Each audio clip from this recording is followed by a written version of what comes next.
What's up, what's up, what's up, what's up? This is Will Chow, and welcome to Will's Personal Development Show. This episode will be titled something along the lines of This is Asian American Dating Life. Kind of a play on This is American Life, which is a very popular podcast, probably one of the top podcasts. Um, and so this episode is going to be kind of a fun one. It's going to be tongue in cheek in a way where I'm going to kind of use it to kind of see the funnier side of life by using the tragedy in my life to kind of play off of that. So it'll be entertaining in that aspect. I'm kind of playing off of what Steve Harvey does. He went through some tough times when he was younger. He was homeless. He was trying to make it as a comedian, and some horrible stuff happened. He was living out of his car. His car fell into a lake, and then he had to fish it out and pay for that. But he always found a way to make it funny and make a joke out of it. And I think that's essential to comedians. I've found a similar thread to uh, Kevin Hart's life, and he always persevered, even when it got tough. Tomorrow is always another day. So I'm kind of taking that and using my dating life as um, an example to that. But on top of that, it's a good way of kind of documenting Asian American male dating life.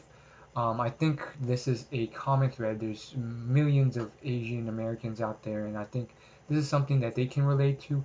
Others outside of this race can relate to, and it's not something that's really been documented or really made crystal clear out there. I think it's an important part of history, and um, I believe there's probably shame involved with it or the failures with it, so it's kind of swept under the rug and not talked about. But I think it's worthy of being addressed, documented, because guess what? It's something that's um, worth championing because it's not just something that's like bad. It can be something that's good too. Like if people see these struggles you or I go through and how hard it is, and for us to persevere, they can get inspired. They can learn how much we've worked and how much we've gone to overcome those goals, um, and that can be inspiring and uplifting and create respect and help their lives too.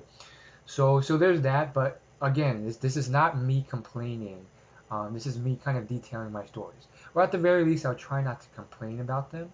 And then finally, this will be a kind of a good way to for anyone who's like looking to get dating advice because I try and take it as scientifically as possible.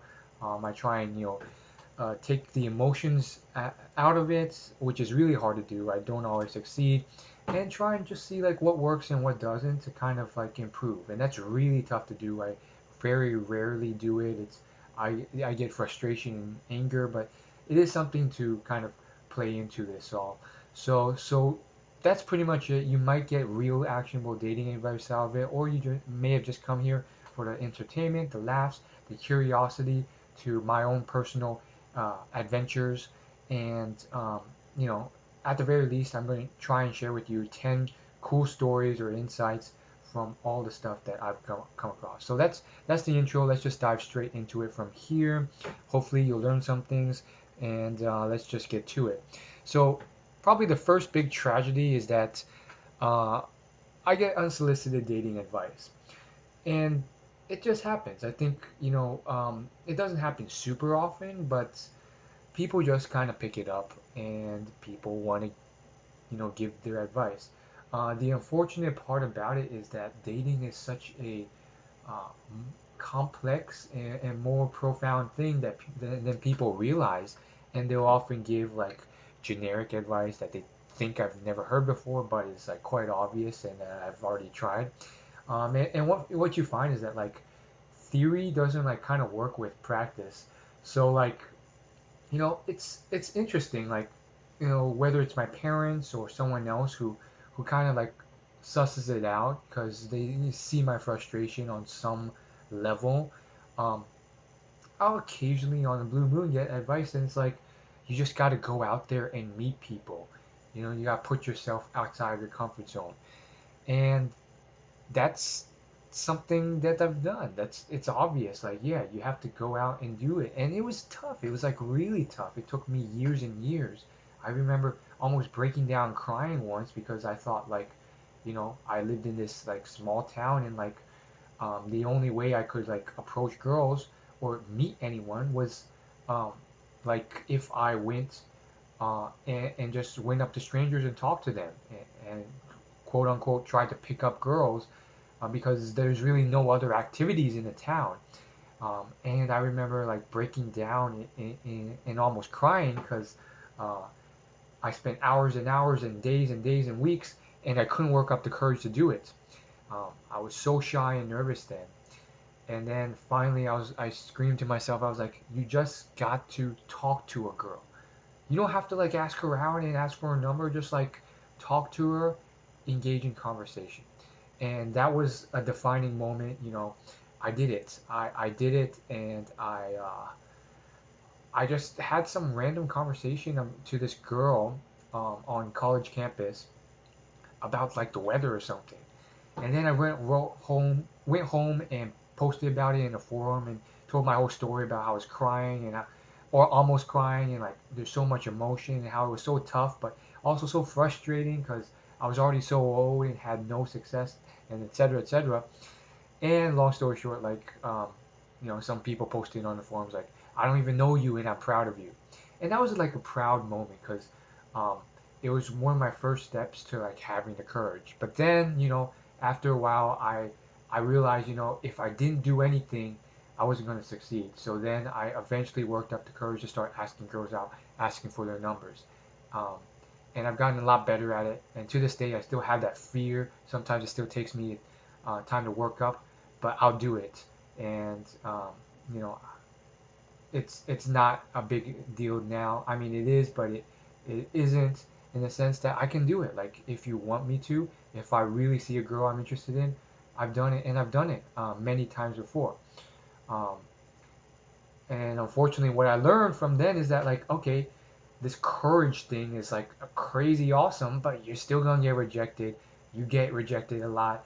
In fact, I've never really had true success from doing it that way. Like nothing. Like, I mean, there's been positive interactions um, where girls have been nice to me, but I mean, I just think it's like probably one of the worst ways to approach a girl. Like, um, I've gotten some really rude, horrible reactions from girls. Just looks of disgust, looks of like creep, girls feeling like they're creeped out, looks of just like, ew, get away from me, no. Or just be very rude, like cutting me off and saying no. And that just like hurts my soul because, you know, they don't know me. I'm a nice guy. I do all these cool things. Um, and they just kind of snap judge me. And so that's something you kind of have to learn. Like they're just snap judging you. Like they don't know you as a person. They don't know your achievements, that you're a kind person, that you've done this or that. Taking that split second to judge, and there could be a lot of reasons. Maybe they get approached dozens of times a day. Probably they do if they're an attractive girl, and so they have to put on a hard shell. Who knows? So, um, you know, learning to kind of have that empathy for them, even though you feel hurt and you feel angry towards them, was important. But like, I'm gracious for the girls who are very kind in their rejection or friendly, which happens on occasion, but like, um, it's usually not worth the like all the horrible things. So like the whole thing is just like probably like the worst situation from experience in terms of like succeeding, like because and in terms of like making the world a better place. Like um, successful people always talk about like value exchange or giving value, and out of any way of meeting a woman, like that's one way where right off the bat you're taking value rather than giving it. You're like, please, please, please, stop, give me your attention. Can I, spend time with you or date you or get your number? That's taking value. So, you could do what you can to like deliver value first. You could give compliments, you could have some small talk, but um, it's still not the best thing. You're doing it cold turkey, and usually girls are um, just by the nature of it, they just preemptively feel the need to snap judge. They kind of have to based off your appearance and the little you've presented verbally. And in that small period of time, it's just like not good in terms of success. Like I'm not someone who can really convey what I'm most valuable as a mate with by doing that. Like I can't convey that charismatically in a couple seconds. So it's very interesting. You know, it's I think some people say it's like a necessary thing you have to do. Like and to a certain extent, like I like it in more than uh, digital dating with like dating apps and online dating because it's old fashioned. You meet people organically, or at least it's a way of meeting them organically. It's not the best way. Best way is probably through friends or social events and activities. Um, but yeah, it's not been successful, and it's kind of funny. Like they'll be like, "Oh, you just gotta like." I've also been told like, "Oh, you just got. It's just a numbers game. You just gotta ask like 10 girls a day," and I don't think that's true. You know, I've also heard advice that I more so agree with that. Like, you know, after like a few girls in a day, you're naturally going to be debilitated unless you're a psychopath, and that's normal. Like, a normal human male can't really take that level of rejection. And yes, you know, it's not ancient civilization. It's not like you live in a town and like if you get rejected that many times, the town comes and ostracizes you. That's the reasoning for some of them to kind of like say like you can't do that. But for me, I think you know um, it would be something that uh, is is just not efficient, and then it's hurting your psyche as well. You're like all these rejections are probably affecting your self-esteem and your self-worth subconsciously. So it's just not the best approach. I mean, I remember one period where I was just like, I'm gonna spend like 6 months to a year, 2 years, to just kind of, and that's the time I spent just kind of organically meeting girls in the sense that like I wasn't gonna try and approach them or do anything aggressive or ask for their number. I'm just gonna go to social events, whether it was like kickball league or something, and meet people and have fun, like the Tucker Max dating advice, and then like um, this is my second story. Like that just didn't work. Like I would maybe it's just my demeanor or how I come across, but or that I don't get on their radar, or maybe I do get on their sexual radar, and they're like not interested. But like nothing ever happened with that. Like I met girls, and it was just like okay, hi, bye, and that was it. Like you would go to these hiking events and all these other things, and it didn't work. So then I was like, you know what, this isn't working. I've given it a long time to kind of, you know, grow. So I'm going to try a different approach. I'm going to go back to like approaching girls. So then I went to like this festival, um, which like celebrated like medieval stuff, and I tried to approach girls, and it was tough as always. Like I really needed to work up the courage to do it. And then like I realized, oh my goodness, I forgot, but like you really have to be on point with it or the girl will like disappear. Like um there's so many times where I found saw a girl that was attractive and I just couldn't work up the courage, and then I by the time I did, she was gone. And this happens everywhere. So it's just something you pick up when you actually go out and in the real world and try something else, and don't live in the land of theory.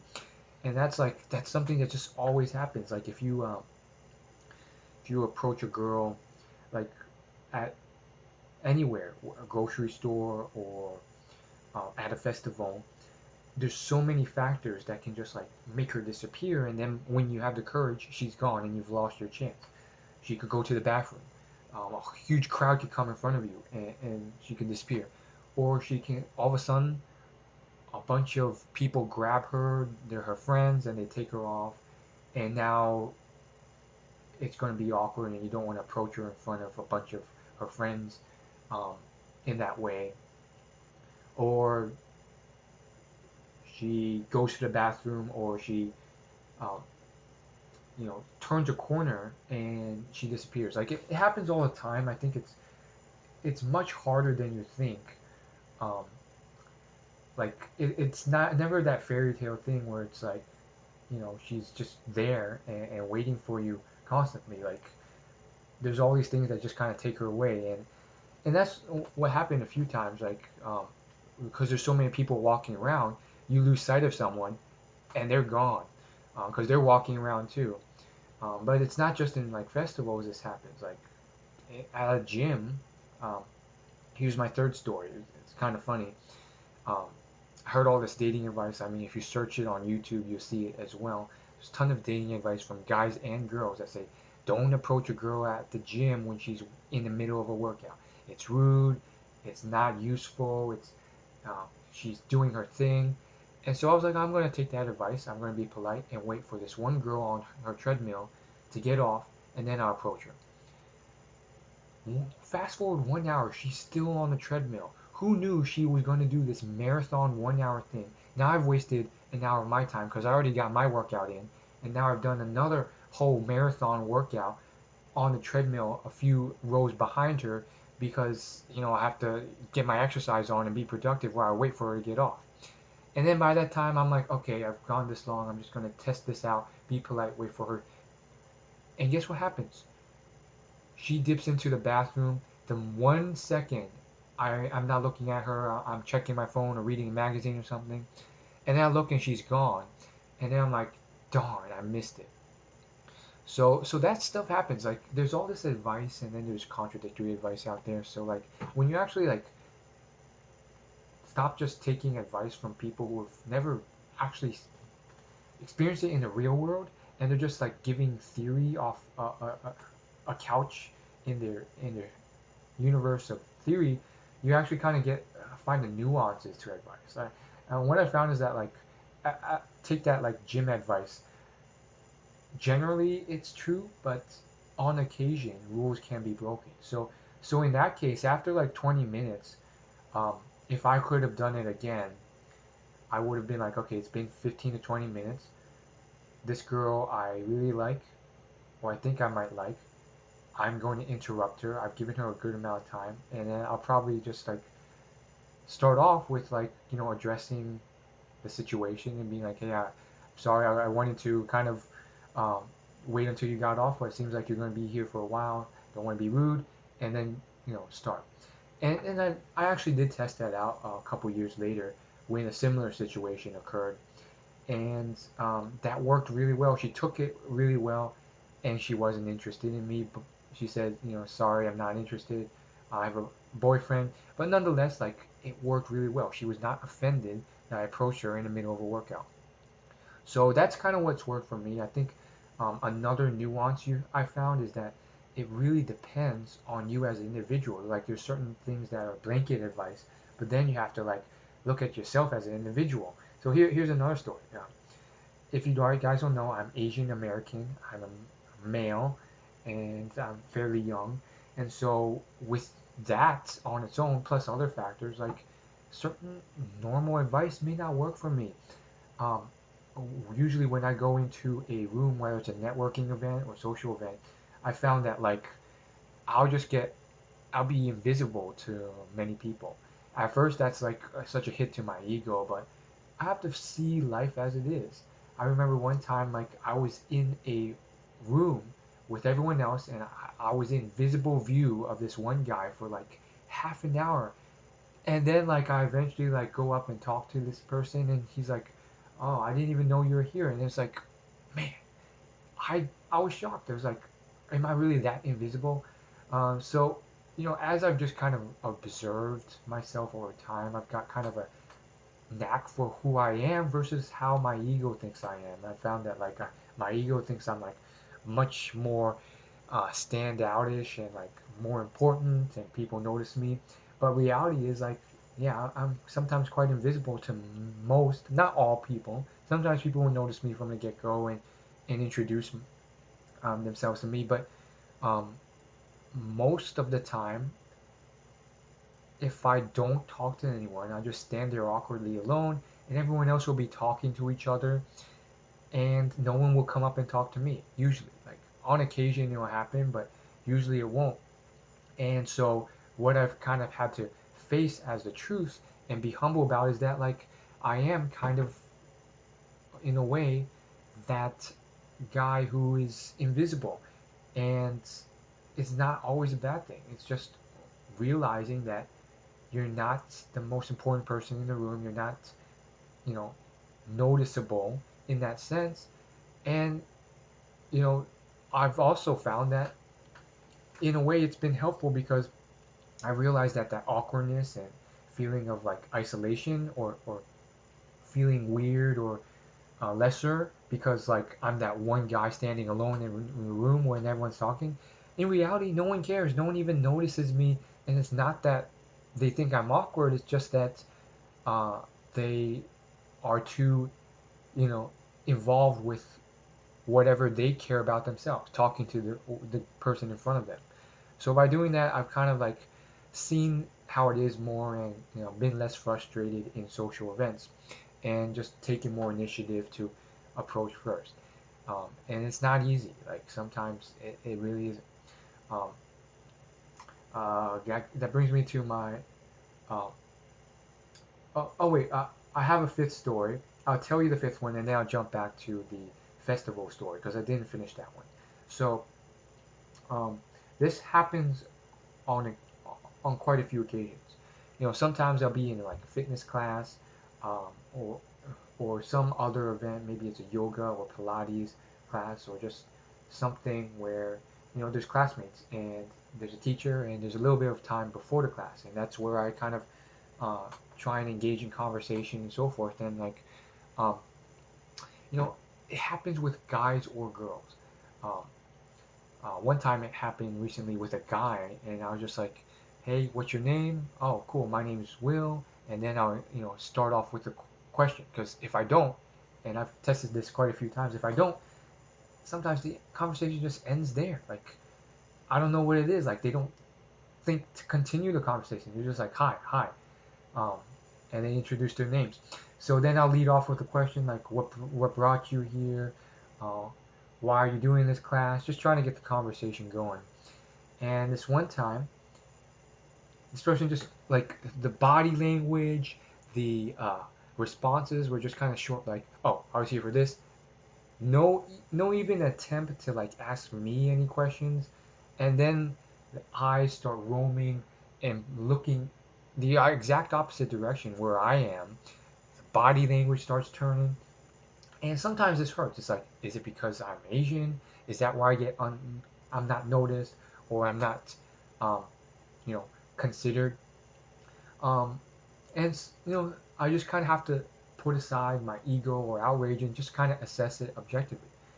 And um, after kind of meeting people who are friendly, guys and girls of all ages, older, younger, elderly, senior, um, I've met friendly people too who are very engaged and may seem like rude at first or distant, but then I'll meet them the next day and they're very friendly towards me, and it was just like a bad mood they were, I assumed it was just a bad mood they were in, or you know they weren't even in the mindset that they had to engage in conversation. So sometimes it's hard to tell. Like you can't scientifically ask someone, "Hey, are you being like racist, or are you just like not in the mood for it, or you're not conversating?" Sometimes you can if it's just like something mild, and you ask in a polite way.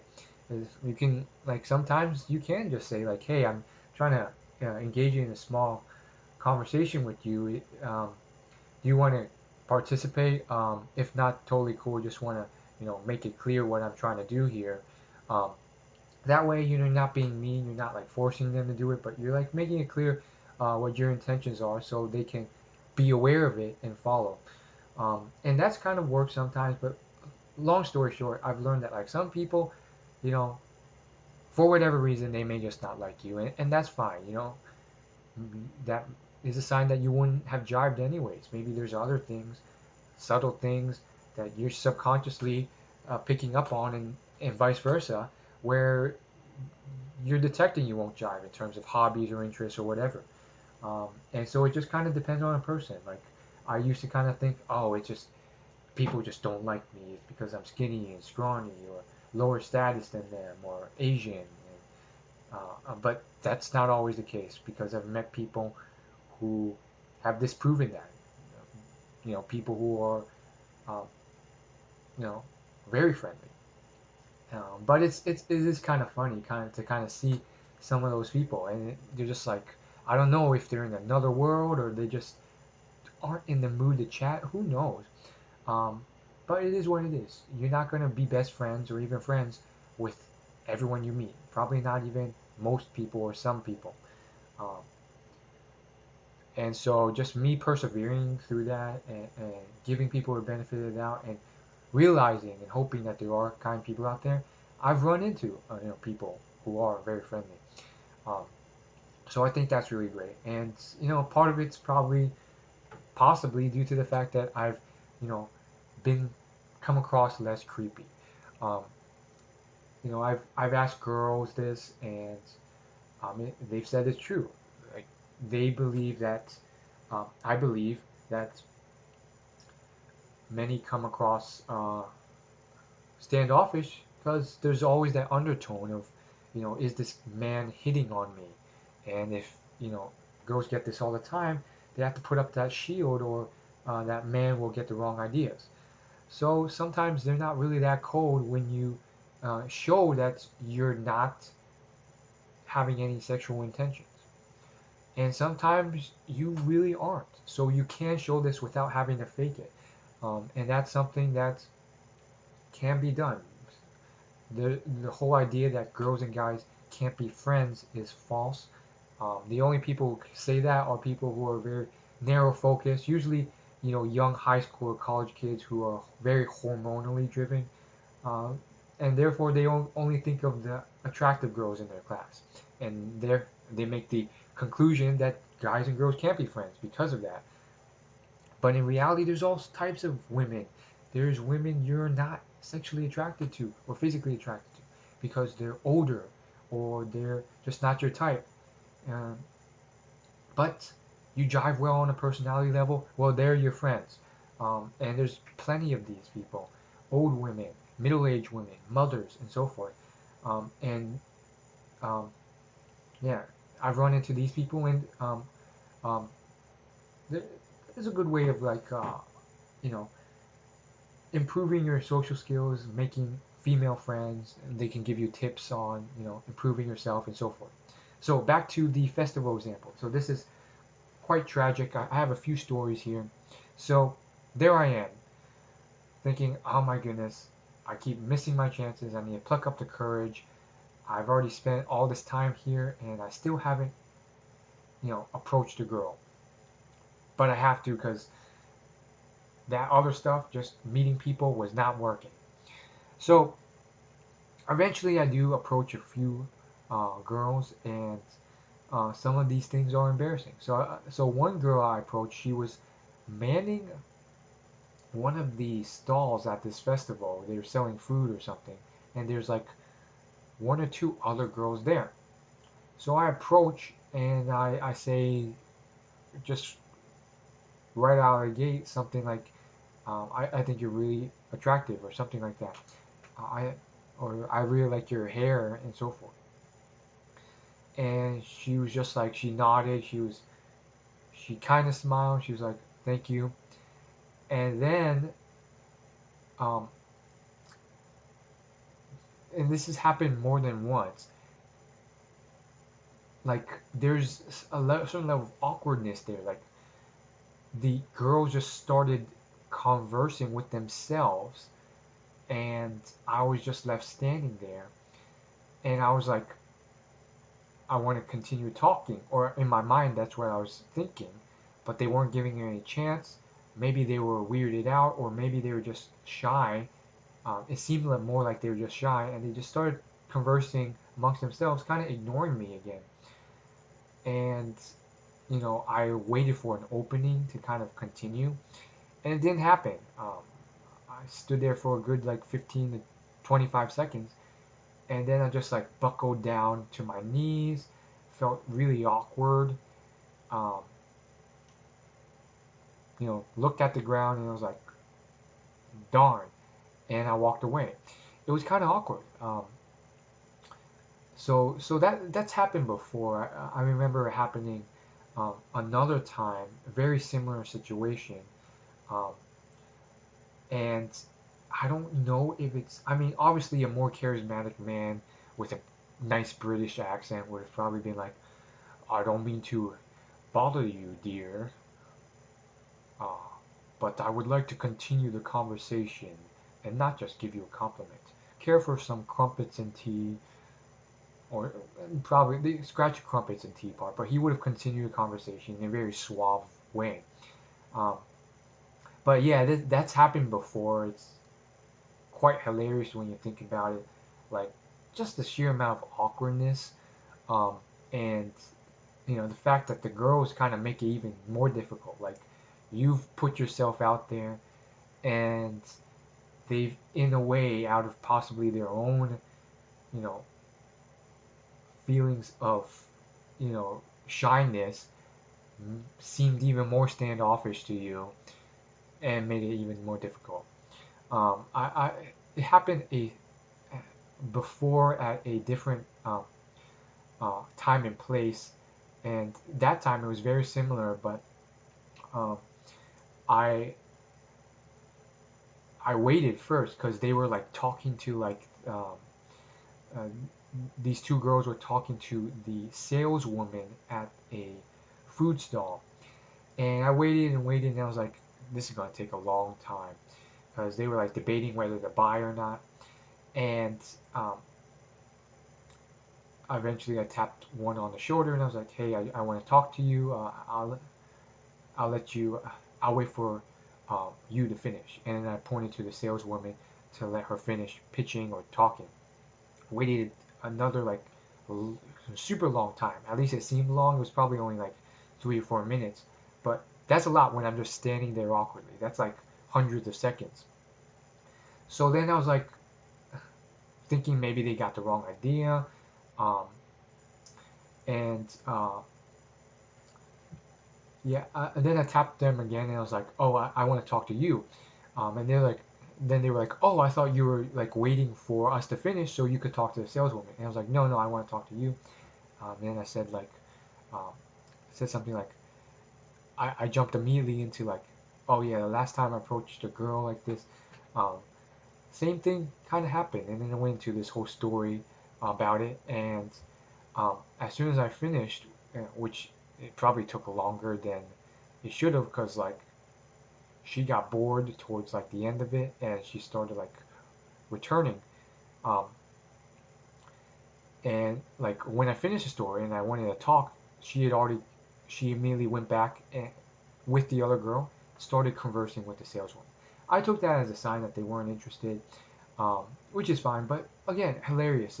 It's fascinating how certain things just don't work as planned.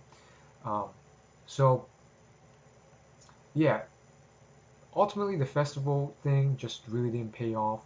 Um, I went up to one girl and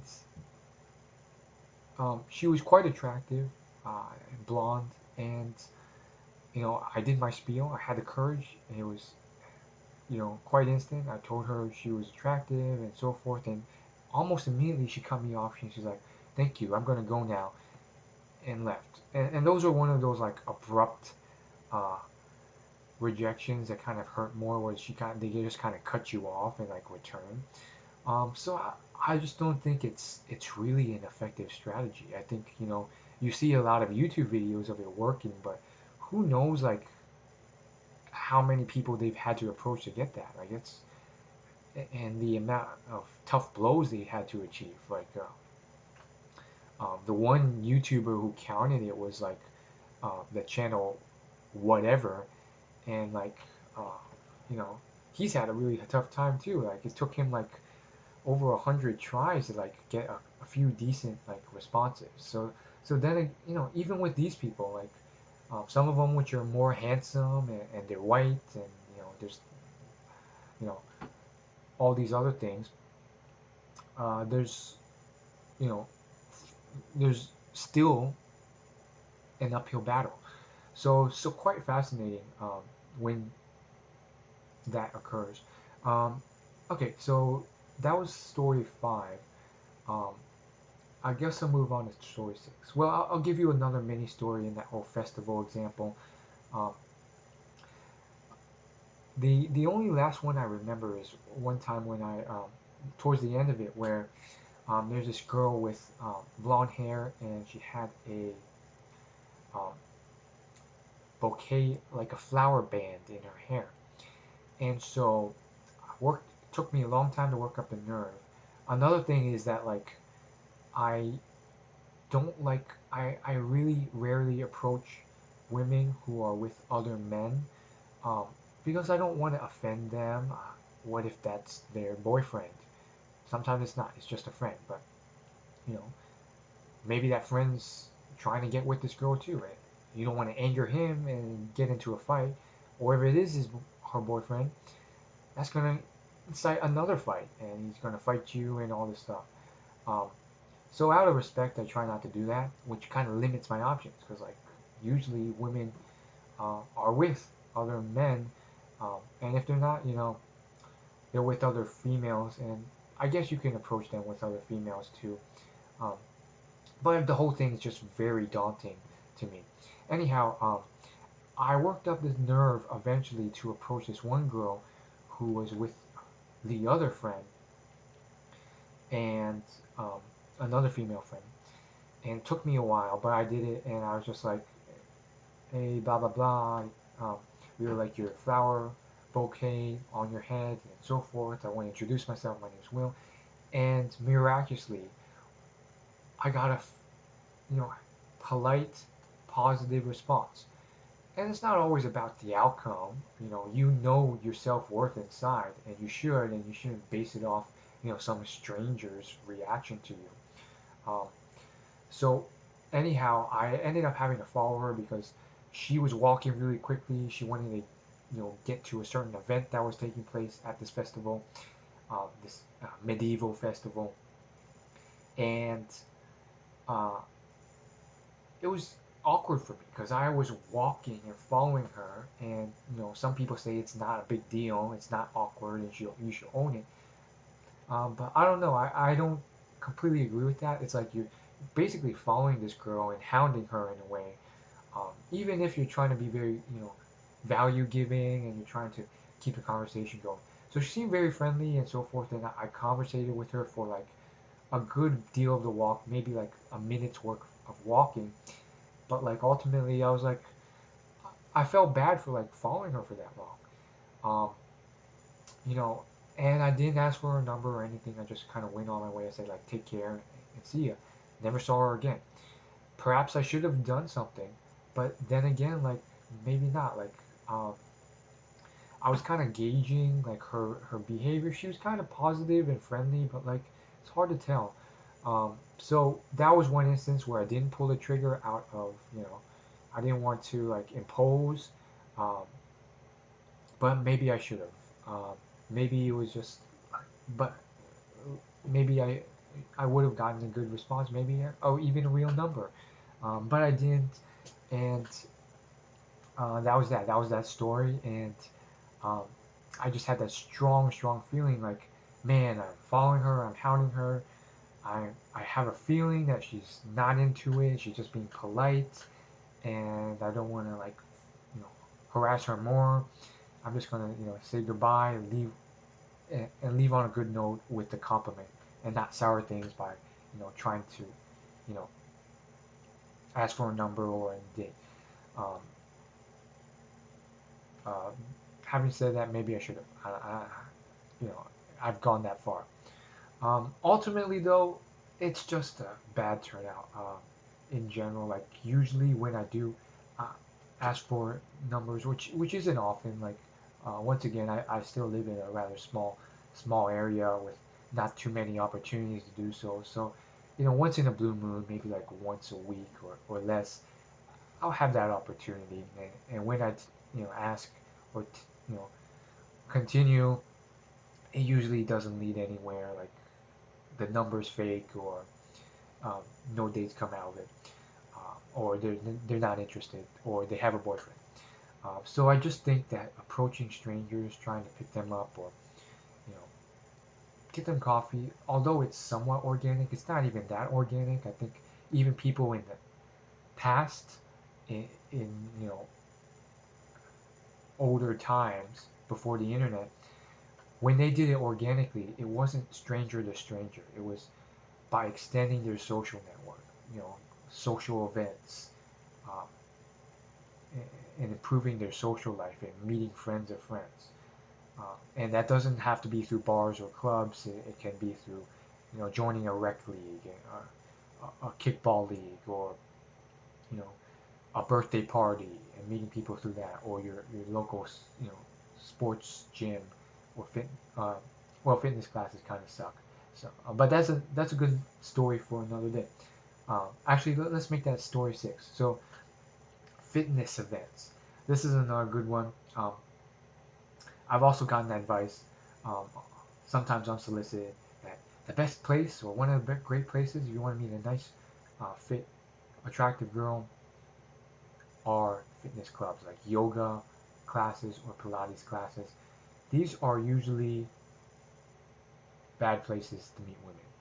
Um, in the process, I've kind of become an intermediate yogi by, you know, going to as many classes as I have as a side benefit. I also went um, because I wanted to get more flexible, not just to meet women. I think um, I've just found that I burn out or just get very, I don't like it very quickly if I'm doing something just to meet women. I burn out, I get very frustrated or resentful. Um, so I try and do some stuff that I can at least partially enjoy. I have a really open mind, because if I don't, then I'm not going to meet other people. And if I have too rigid a set of qualities for like things I'm willing to do, I'm not going to meet other people. So I have to be open to a certain extent, but also try and find things that I have some fun with so I don't burn out. So anyhow, in theory, it seems good, right? Yoga. It's predominantly women, which it is, um, and it seems good, right? In reality, I've tried this with many different yoga companies, so I know the different variations of yoga classes and spin classes. Well, not as much spin classes. I've been to like 1 or 2 spin classes, but yoga, Pilates, bad place. It just is. Like, here's why. In theory, it's good, but in reality, when you try it out, here's what happens. You go there, or I go there. Turns out no one really shows up until like a couple minutes, like 2 minutes or 1 minute before it starts. So you have like a short gap of time to talk to people, but that's very short because they're there to, get their flex on. Then, during the class, you can't really talk or socialize to anyone because you're in class. That's that's another hour investment in time. Most yoga classes are an hour. Okay, so fast forward an hour, you're done the class. Boom, they just flock out. They zoom out of the whole class. Some even will leave like a couple minutes before the class officially ends, while the teacher is still, you know, finishing her meditation chakra chant or affirmation of the day or whatever. Maybe because they're, late, or they have other plans, they'll leave early. So then, some of them will still be, there after the class officially ends, right? Sounds good, right? You talk to them, and you have a brief conversation, and by the time you're done with that one, the rest of the class is flocked out. So, okay, not horrible, right? You'll see them again next time, possibly, if they keep returning, right? Well, sometimes they don't, right? You see them once, and then they just kind of stop coming. They have other obligations, like they always do, uh, and they're fickle. Like most people, like it or not, are not consistent with any type of fitness activity. Um, So a very fascinating thing. I think, um, nonetheless, you can still meet some people there, but you really have to take the initiative. Usually, people don't go out of their way. At least for me, from my experience as an Asian male, shy, introverted guy, usually people don't like come up to me and talk to me. I'm not like this muscular, um, you know, anything exceptionally interesting from the, from what you can see of me. So yeah, I usually have to gather up the courage, which I sometimes don't, but I have to gather up the courage and talk to some of these people. Um, Now, as far as like going too aggressive and like chatting them up for coffee, like it's just it's usually just too much. Like usually, um, I just talk to them in a friendly manner, and um, it's just like for me at least, it just feels like a bad scene to do it. If they reject you, then there's that like aura there, that vibe there, and after the class, or if you ever see them again in class, the whole class gets awkward, and then you have to leave or they have to leave because you keep seeing them. But what if they don't ever show up to your class again, like I mentioned? Well, I guess that's okay, but like if you do that too many times, um, similarly with these, you know, with anyone who tries to like approach too many girls in a day, the word's gonna spread, and you're just gonna have a bad reputation. It's just gonna be whack. So um, that's why I rarely, you know, get very clear and like more aggressive and like state my intentions to ask someone out on a date.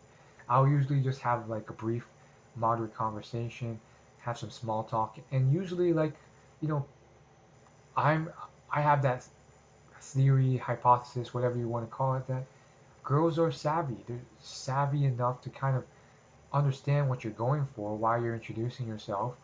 You don't need it explicitly stated. That's sometimes socially unintelligent, and um, it shows when you do it. And they'll know, and they'll kind of give you signs on whether or not they're interested.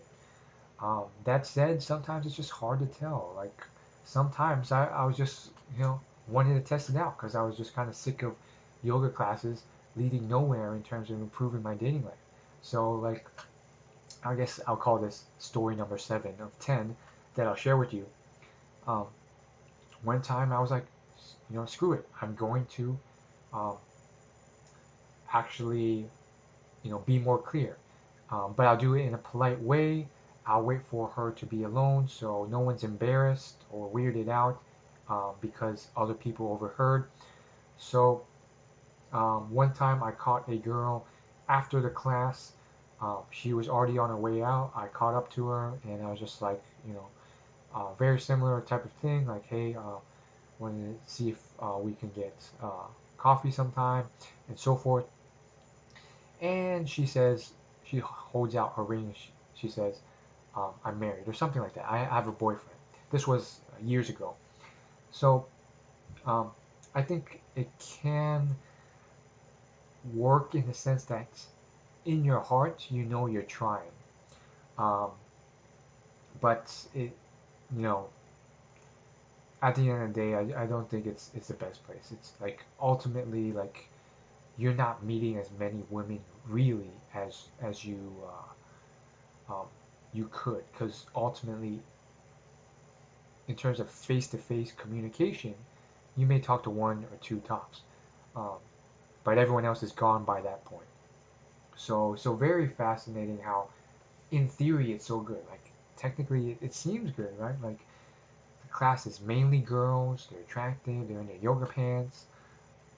Hopefully, sometimes it is, sometimes that doesn't play out. Like I have definitely had classes like that, but usually that doesn't always play out. Like sometimes there'll be like 80% elderly women in the class. It really depends on like where you're located, the geographic demographic of your area. And that's been the case before. I have been in classes, yoga classes and other fitness classes where it's just like everyone there is over 60. Um, it happens. It depends on where I live and where you live. Um, so there's that as well. So that's story number 7. Let's see, story number 8. So here's one that's I hope is um, just as entertaining, maybe informative to you as well. Um, so in terms of uh, doing all this, one time I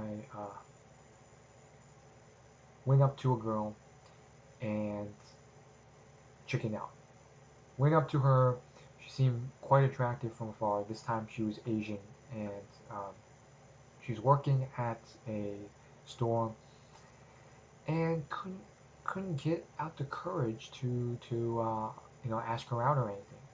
So I just wanted to do something. I screwed around for a long time, just kind of like trying to work up the courage. I wanted to do something because she did not notice me at all. I wanted to at least make her aware of my existence. She was kind of like busy talking to people, but there were moments where she was just kind of like waiting there. And it probably took me about 10 minutes to work up the courage. And ultimately, I was like, you know what? I'm just going to, uh, you know, small talk with her. I'm not here to like go crazy, put myself out there and ask for her number.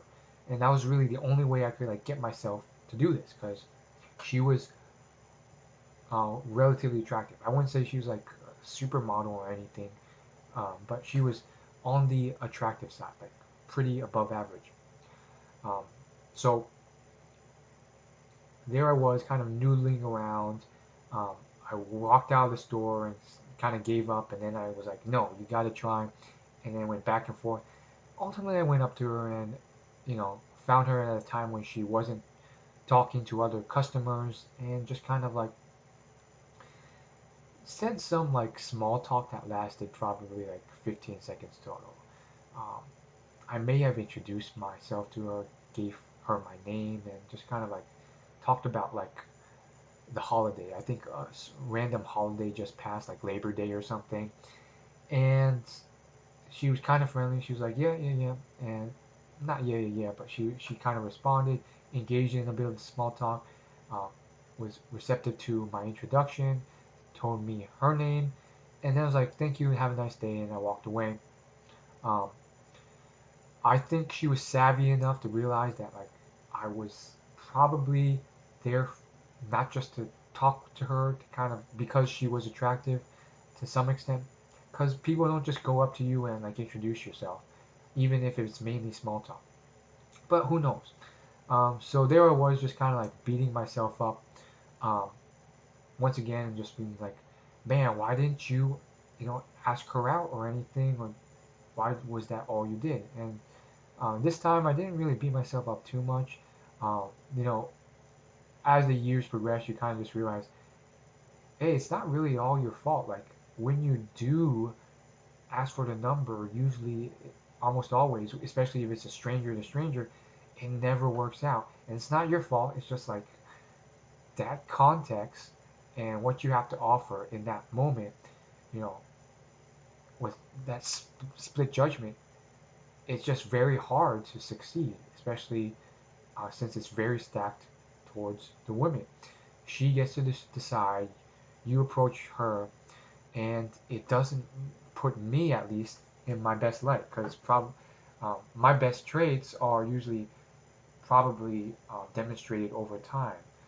My knowledge of history, social intelligence, uh, success, all the things you listen to this podcast and read my blog for, and all those other areas, um, those come through not in a split second, approach. So ideally, there would be some social event for me where I could be some type of lecturer and women are mostly attendees and they get to see me in a extended light, but that typically doesn't happen. There's usually no events like that in real life. Um, so quite interesting nonetheless. The story doesn't end there. So um, few months later, I was just forgot about her, and I was just like, whatever. I didn't really dwell about it too much because I didn't think really had a chance anyways. But then I saw her again, exiting the store. I walked past that store once again a few months later, and here I was in this big, bulky winter jacket, like not the cool jackets either, like the tourist jackets. I had like a San Francisco jacket on that was like very puffy and clearly a tourist jacket my parents bought for me, and I didn't look fashionable at all. I also needed a haircut. I had this big glasses on, so um, I saw her again, and of course I had all these excuses, my physical appearance and so forth, as to why I shouldn't approach. But you know what everyone always says, like if you don't, your chances are 0%. And on top of that, I really hadn't done much um, that week or whatever to improve my dating life. So I was like, I gotta do something at least. So I worked up the courage, caught her on her way out, and just wanted to test out being more forward. So I was like, hey, I don't know if you remember me. And she's like, oh yeah, I do. You were that guy from like Labor Day or whatever that holiday was. And I was like, yeah, yeah. Um, in my head, I was like kind of surprised she remembered me. So that at least means that she's kind of like, you know, I'm not just completely irrelevant and invisible to her life. So then I was like, hey, I wish I wondering if you could uh, go on a date sometime or something like that. She was there with um, her female friend. A bit, her female friend was less attractive than her, and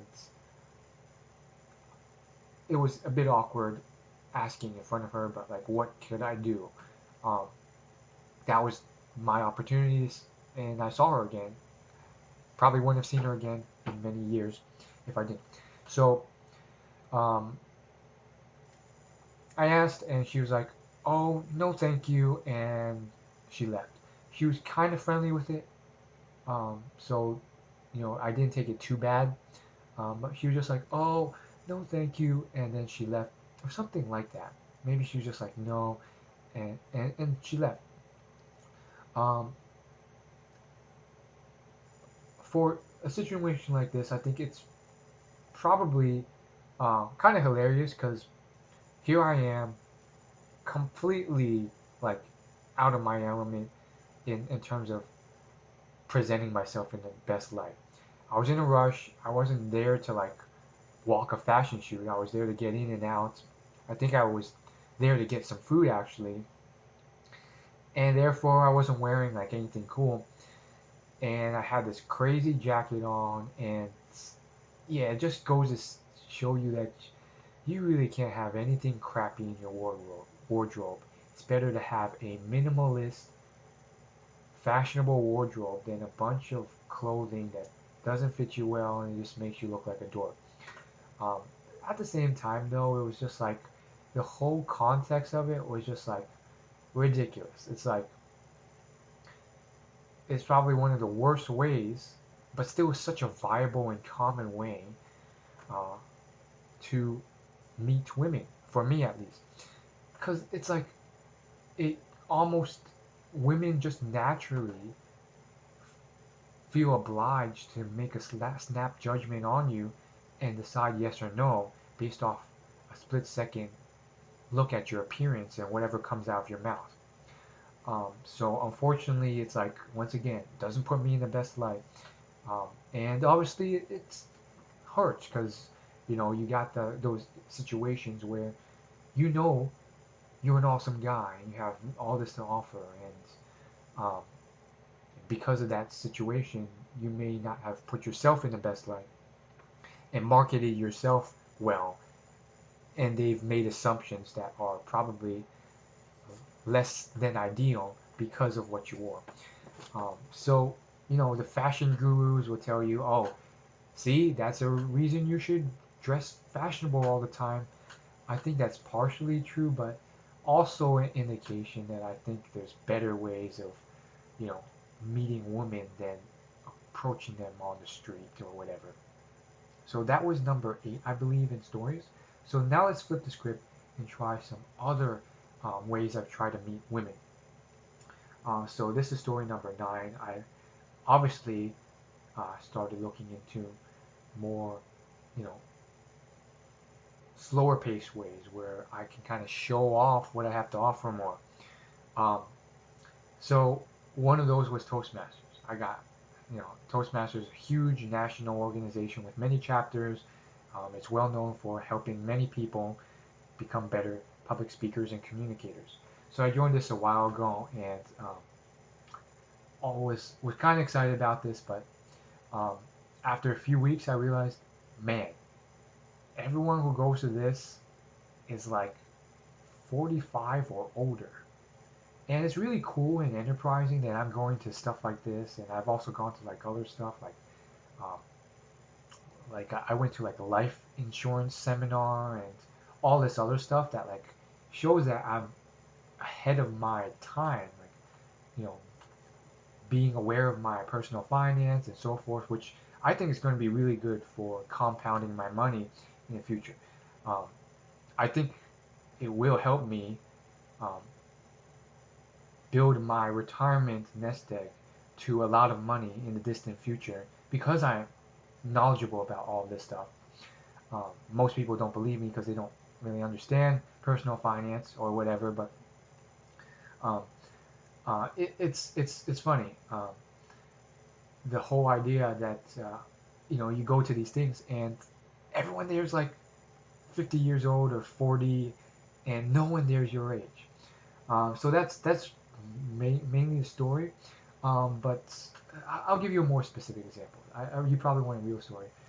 So one time I went there to one of the chapters. I jumped around a few different like chapters from different locations because I wanted to see like how different chapters were. Maybe like some had younger people there, but turns out like roughly they were all kind of the same.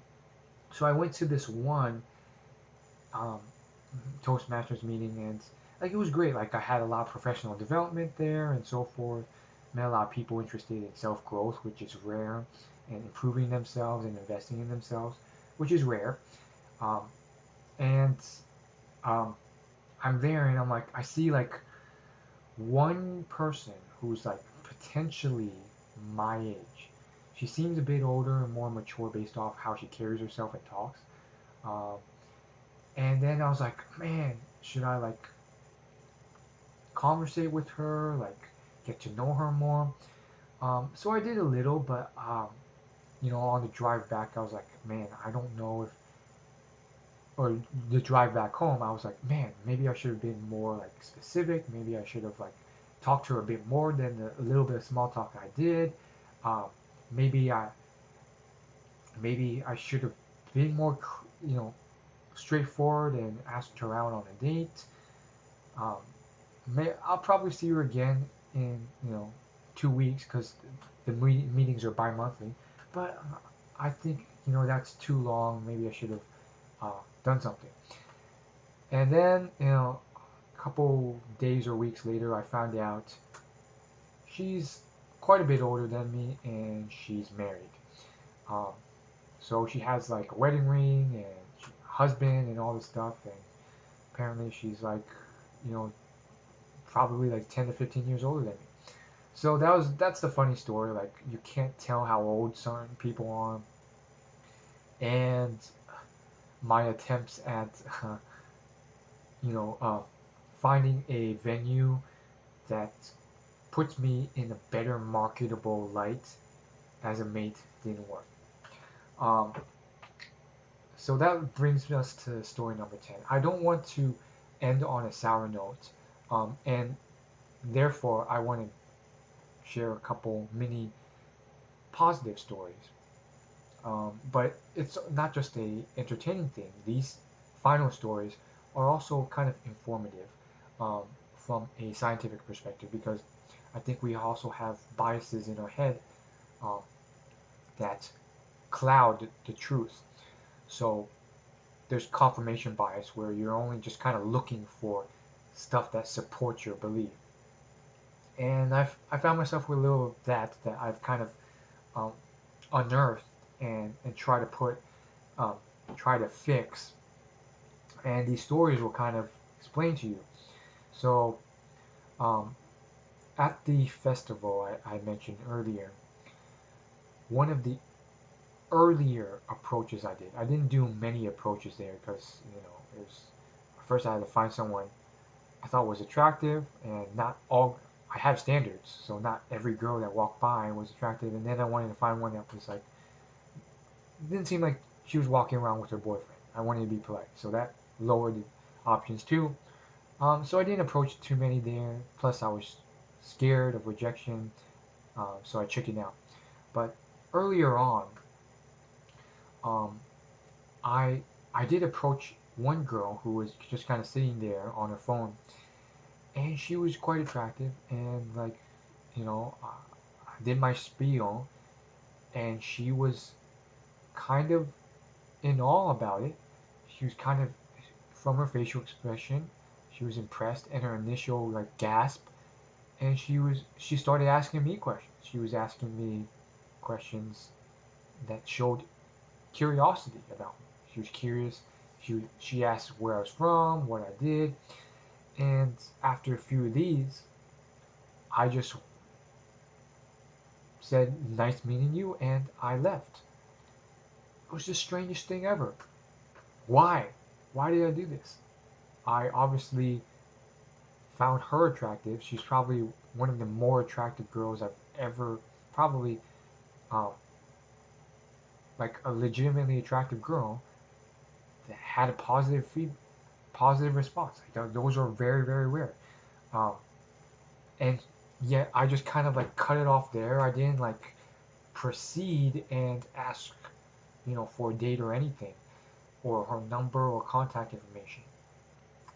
And so that's one of the signs where, first off, it's a sign that like it's not completely lost. It's not like never, I can never succeed, or there's no signs I can ever succeed. There's one right there. So that's something that's I think I've ignored in the past, where I just tell myself the story that all girls hate me and I can't ever succeed. That was a false story. There were girls that showed positive responses that I just forgot about or swept under the rug for whatever reason. Um, and then as far as like the craziness, the humor of how I just kind of like subconsciously blocked myself, because I think that's what it was. I think maybe I was, um, if I had to explain it, I could be wrong, but if I had to explain it, I was shocked and surprised by her response, because I had been just conditioned to not expect that I wasn't prepared or even ready to, proceed from there. But more than that, I was just, I guess I was just in a state where I was just like, there's no possible way she actually likes me. So maybe there's self-worth or self-esteem issues there too. We're just like, oh, she's just being nice. When clearly looking back, she was quite interested and maybe would have said yes to a date if I asked. I mean, that's the thing. Like, as a male, you have to take the initiative. There's thousands of years of history upon us where the female just kind of waits for the male to do the asking, and if you don't, she'll never do it herself. On occasion, like that's broken, but it's usually from a very strong, courageous, independent woman who's like into feminism and so forth. But that's rare. Like, um, I've gone to a few line dancing and salsa classes where women have asked me to dance first, but even then it's rare. Usually the women wait for the guy to ask them to dance in the social ballroom dance settings, even. So, um, back to the story, I just walked away. I was like, it was great meeting you. Nice. Nice to meet you. And then I walked away. It was so bizarre. It's like, why didn't you continue it? Like, what the heck was going on in your mind? Now, granted, this festival was a decent, you know, ways away from where I live, but not like ridiculously far. It wasn't like, you know, something I couldn't drive to. It was just, a long drive. Um, so, you know, I was possibly partially reasoning. I think in my head I was reasoning, oh, she probably lives too far away from me for this to be a real relationship. But that just doesn't, like, even if so, like, why don't you like drill down to it, like find out, like maybe it would have been possible.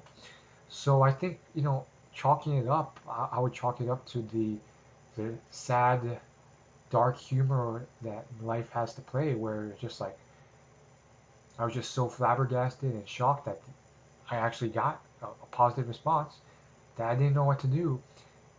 But more so, there's probably just some level of subconscious fear, maybe self-esteem issues, or uh, just probably just straight up fear of rejection that I couldn't take anymore, that I didn't want to put myself out there once again after I had been burned so many times. Even if all the signs were pointing to the heavens turning and success actually achieving. So there's some work I need to do on my mindset potentially, um, but I'm slowly working on it. I think um, it is uh, it is slowly turning around. So since then, I've kept that in mind, and of course I still kind of chicken out on occasion. But one time, um, after that event, many uh, years after it, um, well, not many years, probably like a year after it, um, I took that to heart, at least partially, and I was like, you know what, I'm gonna, like, if I'm gonna do it and I'm sensing a positive response, I'm gonna do it right, and I'm going to continue and ask for the date or number, especially if, I never see her again, because, um, not seeing someone again isn't, in my opinion, a reason or opportunity for you to be rude to that person. It's not about getting away with doing something horrible. It's about, you know, making the most of that opportunity. So this other time, I was in a similar situation, but at a store. And at the store, clothing store, saw this girl and knew that if I didn't, probably wouldn't see her again, just by the nature of things. Um, Sheer size of the world and how far away I was from home, probably wouldn't have seen her again. So it was a good deal. Like, it was a long drive away from home, not super long, probably like 20 to 30-minute drive. So she was still in the vicinity of area where we could potentially have a relationship. It's just I wouldn't have seen her again if I didn't approach there. So I took it to heart. At first, I went up to her and I chickened out. I went up and just kind of like asked her about her shoes, said they were cool. She was kind of enthusiastic about them, and then introduced myself by name and walked away. And that was it. And then I was just kind of like in the clothing store, like actually there to buy clothing, which I did buy. And along the way, while I was like in the fitting room, I was just thinking about it, and I was like, man, I gauged her response, and she had a positive response. Now that I think about this, you can't just let it end there. If you don't take this chance, you know, your dating life isn't going to get far. Like, you don't have many of these chances. You don't live in a, you know, you don't live in New York City where there's, you can meet tons of girls every day. Like, I don't have that opportunity now. If I don't have this opportunity with this, fairly cool girl, if I don't take it, like, who knows when the next time will be. I don't live in a major city. So, long story short, got out of the fitting room, and I was like, I'm going to pluck up the courage this time and do what I did. Do what I must. I meandered a bit again, chickened out for, a few minutes, and then, ultimately something switched, which tends to happen, and I talked to her again, and I was like, just, hey, how's it going? And what was interesting was I think she knew. I'm pretty sure she was savvy. She kind of understood what I was getting at. I didn't have to say it um, because I started the conversation again, just kind of conversing about it was just small talk again, just like how are you liking the day? Uh, how's it going? She worked at the store, so I asked her like how's work at the store, and you can tell my social skills still needed improvement because there were lulls in the conversation where just kind of like for a few seconds, like long enough for it to be awkward, I ran out of stuff to say. So there's just like somewhat awkward silence there. But then I quickly, not quickly, but moderately quickly picked it up to kind of continue it. Um, and you could tell she was being nice. Like she knew what was going on because um, usually if you're an employee, like, and this guy just keeps talking small talk. Like I started talking about work and then talked about like food and restaurants in the area because the conversation swayed to that. Like you could have just cut it off there and said, hey, I gotta get back to work, or like usually customers don't talk to you that much. So she knew what was going on, and um, towards the end, she kind of like picked up the conversation herself. She was kind of like, "Cool, yeah." And she started asking. You could tell she was kind of fishing for topics too. She started asking me stuff. She was like, "Oh, cool. Like, where are you from? What do you do?" She was kind of like fishing for ideas as well because she was struggling a bit to come up with conversation topics. So this went on for about like probably 3 or 4 minutes tops. It seemed longer, but it really wasn't. And I knew she had to get back to work, so I was just like, hey, can we keep in touch some way? How about Instagram? So again, still not as strong as I wish I could have been. I it's weak. It's like Instagram, right? It's like um, I should have been more clear. I should have been like, hey, can we get some coffee? But still kind of chickening out. I guess it's just this like fear of rejection plus, you know, I, me not wanting to impose or be too forward or impolite with the stranger and harass her or bother her. So she gave me her Instagram username, which I followed right there on the spot. And then she was like, you know what? Give me your name and phone number too. So that made it clear that she knew where I was headed. Um, Now the story ends with um,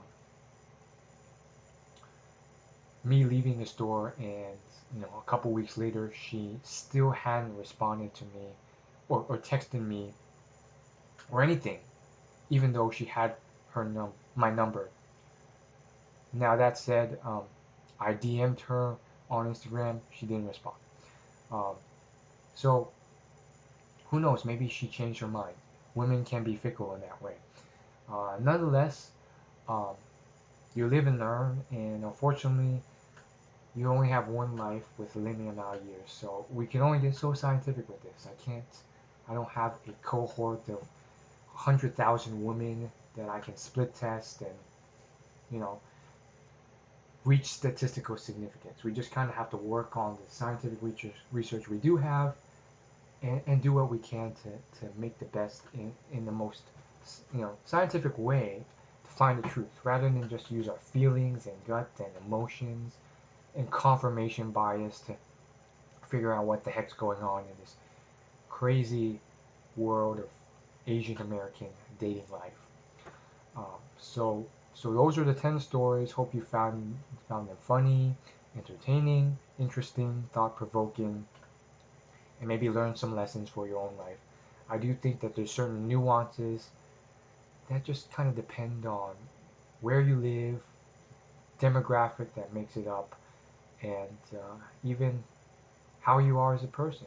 I think that maybe some people don't even have me on the radar, on their sexual radar, because I'm Asian and I'm a male and so forth.